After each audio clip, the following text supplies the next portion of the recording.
আসসালামু আলাইকুম। আমি কিয়া রহমান আমার কুকিং চ্যানেল থেকে আপনাদের সাথে আবারও একটা ব্লগ শেয়ার করছি। আশা করছি আপনাদের কাছে অনেক ভালো লাগবে।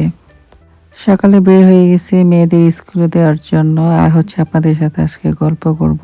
আচ্ছা, দুনিয়াতে আপনারা এমন কিছু মানুষ দেখেন না যারা মানুষের বিপদে এগিয়ে যায়, যে কোনো সমস্যায় পড়লেই দৌড়ে চলে যায়। আমি কিন্তু এরকম মানুষ অনেক দেখি যারা মানুষের বিপদে দৌড়ে চলে যায়, খুব সহজে মানুষের কাছে সহজলভ্য হয়ে যায়। যারা ভালো মনের মানুষ তারা এটাকে সহজলভ্য বলবে না, তারা তাকে বিনয়ী বলবে।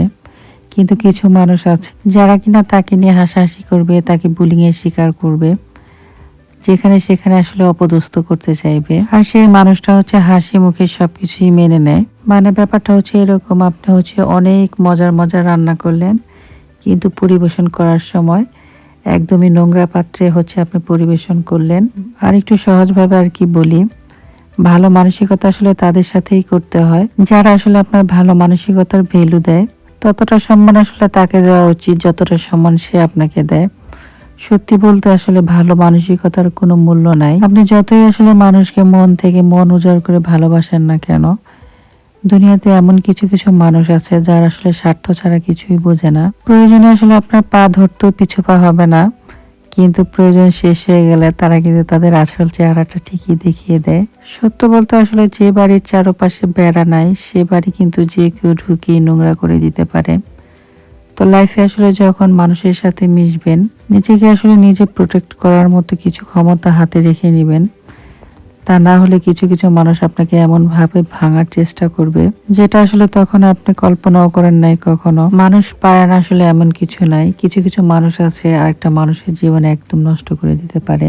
আপনি ভালো আছেন সেটাও অনেকে ভালো লাগবে না, হয়তোবা সে আপনার আত্মীয় না, স্বজন না, তারপরে ভালো লাগবে না। কিছু কিছু মানুষ আছে আপনাকে এমন ভাবে কপি করবে, আপনি যা করবেন সেটাই সে করার চেষ্টা করবে।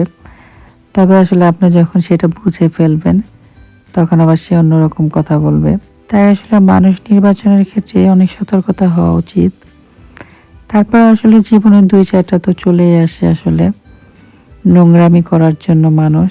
আর এই মানুষগুলোকে আপনি বুঝতে পারবেন, এই মানুষগুলো যে আপনার লাইফে নোংরামি করবে, তারপরে তাদের কথাগুলো মনোযোগ দিয়ে শুনবেন, তারা কি বলতে চায়, কি করতে চায়। মানুষের অভিজ্ঞতার শেষ নাই, যত বয়স বাড়বে ধীরে ধীরে অভিজ্ঞতা বাড়ে মানুষের। যাই হোক, নিজের বাস্তব জীবনের অনেক জ্ঞান আপনাদের সাথে শেয়ার করে ফেললাম।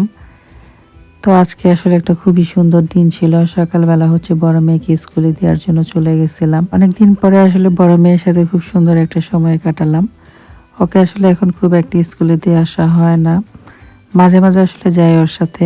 বাচ্চারা যখন একটু বড় হয়ে যায় তাদেরকে একা একা একটু চলতে দেওয়া উচিত। একটা সময় তাদেরকে একাই চলতে হবে। একা চলতে শেখাটা বাচ্চাদেরকে এখন থেকেই শেখানো উচিত। জীবনে সবকিছুই শিখে রাখা অনেক ভালো। আর এখানে একটা বেবিকে দেখার জন্য যাইতেছিলাম।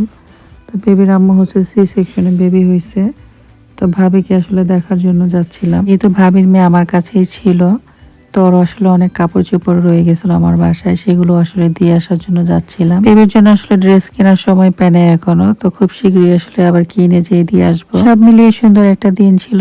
সবাই অনেক ভালো থাকবেন। আজকের মতো এই পর্যন্ত। আসসালামু আলাইকুম।